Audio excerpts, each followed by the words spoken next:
Dois dedos de conversa. Todos os dias. Dois dedos de conversa. Uma rúbrica de João Figueiras e convidados. Na Alvor FM.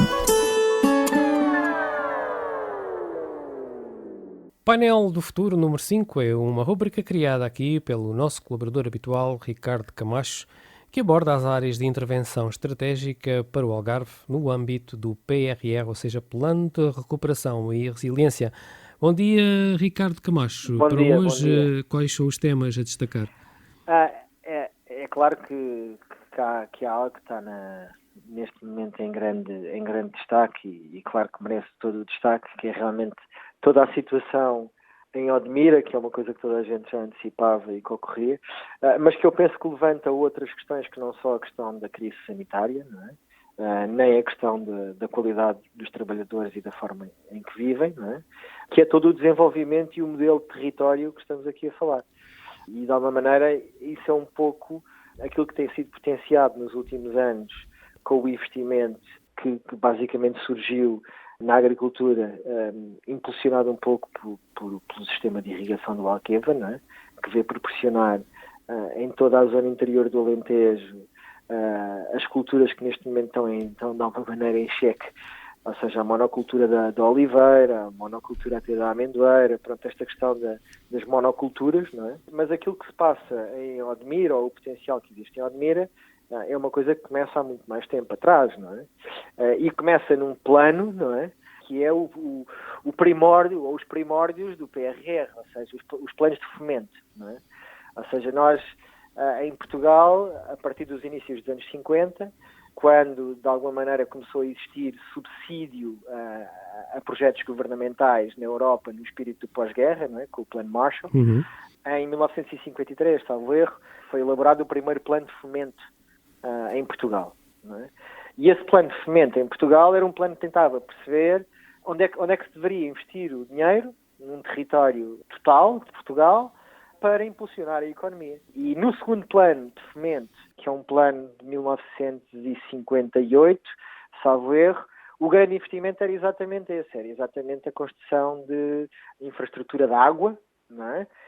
E dos sistemas de irrigação. E o sistema de irrigação do Rio Mira, as barragens de Santa Clara, que hoje, de alguma maneira, abastecem toda aquela exploração agrícola que ali existe, foram projetadas nesta altura, não é? Portanto, estamos a falar de uma coisa que se realizou 50 anos depois, ou seja, 50 anos depois de se construir toda aquela infraestrutura, é que realmente o investimento agrícola de forma mais intensiva tomou expressão, não é? E se nós pegarmos nesse exemplo e no facto de hoje em dia, de alguma maneira, a percepção desse potencial existir de uma forma mais clara, provavelmente é importante pensarmos nestes impactos e nessas consequências antecipadamente.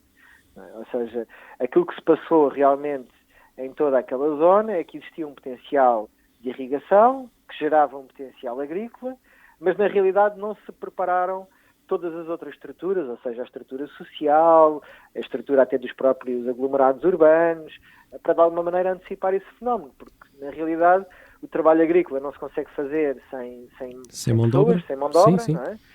E de que forma é que todas aquelas vilas, aldeias e cidades anteciparam-se ou de alguma maneira se prepararam para esse fenómeno. E eu lembro-me que há um ano atrás, organizamos uma conversa em Algesur sobre este mesmo tema, e o Presidente da Câmara de Algesur dizia: mas sabe, as pessoas daqui estão muito contentes com esta situação, porque em vez de estarem a alugar as casas no verão, só durante 3 meses, podem alugar o ano inteiro e, na realidade, isto para eles serve-lhes.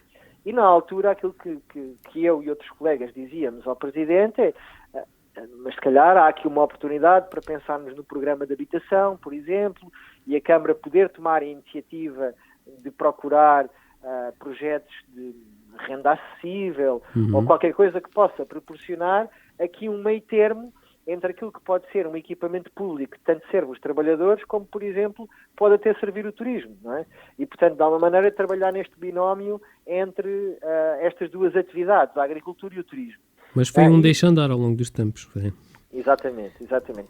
Mas aqui, esta importância de preparar o equipamento público para estas questões de maior dimensão demográfica, não é? É um tema que o Algarve está, de alguma maneira, tem experiência, ou seja, o turismo, ou esta indústria do turismo, durante os últimos 70, 80 anos, é muito visível perceber de que forma é que a região cria capacidade para albergar pessoas. Mas isto tem sido sempre visto do ponto de vista turístico, não é? E não de outro ponto de vista. E eu diria que provavelmente fazia sentido especular um pouco sobre isto, até porque o PRR, não é?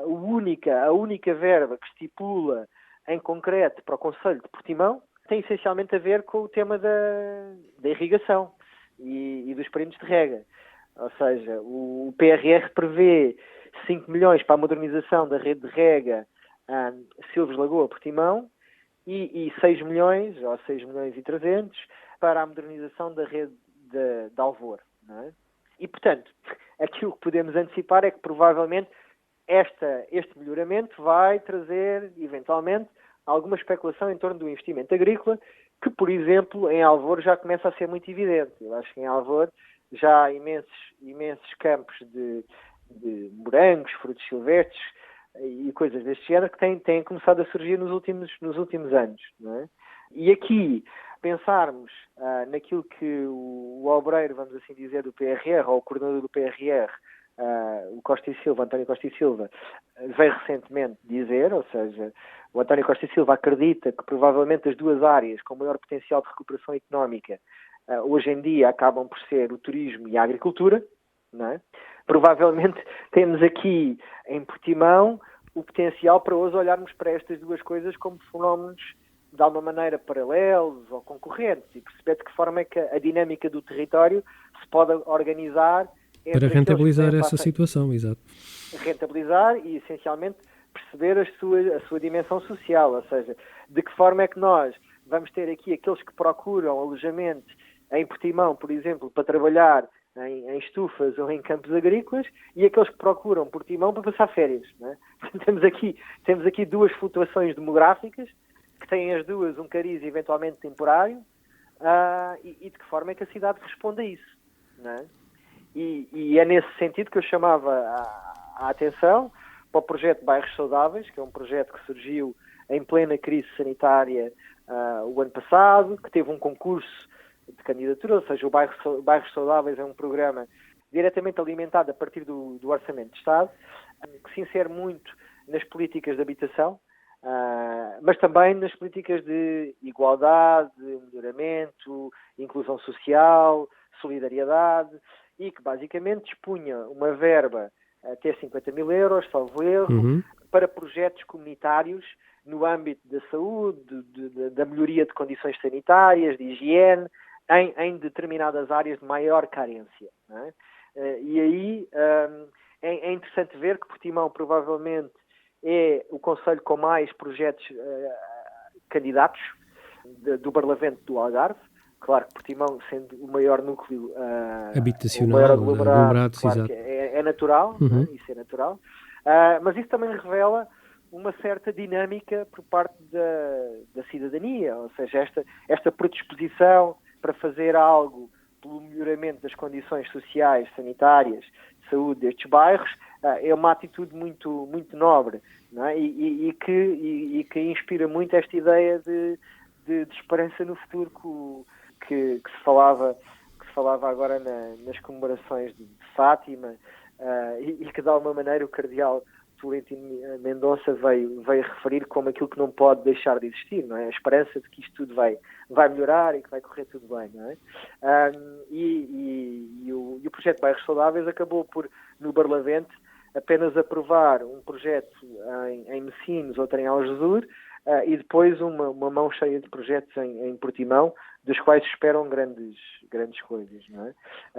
E acho que pode de alguma maneira ser um alicerce para um outro tipo de fomento ou um outro tipo de recuperação e resiliência que também é importante para além da económica. Para finalizar, eu gostava de referir aqui uma iniciativa da Secção Regional da Ordem dos Arquitetos no Algarve, que é o Prémio Regional de Arquitetura, que foi um prémio lançado recentemente pela primeira vez, que tem candidaturas até o dia 30 de junho deste ano, que tem diferentes categorias, ou seja, uma categoria para habitação unifamiliar ou bifamiliar, ou seja, casa própria, moradias, uma categoria para habitação coletiva, prédios, uma categoria para equipamentos, serviços e indústria, uma outra para património e reabilitação e, finalmente, uma outra que se intitula Arquitetura e Paisagem.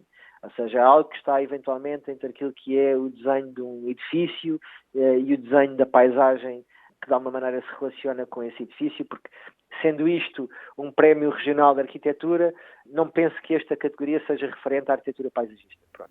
Há um prémio por categoria de 2.000 euros, o júri é um júri composto por elementos da secção regional e tem também um arquiteto paisagista da Associação Portuguesa de Arquitetos Paisagistas e acho que pode ser um dinamizador aqui e pode, de alguma maneira, dar um pouco um espectro ou uma ideia do que será a produção de arquitetura ou de construção, vamos assim dizer, na região.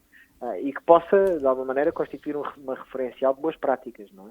Sim, senhor. Olha, obrigado uma vez mais pela tua colaboração. Um grande abraço.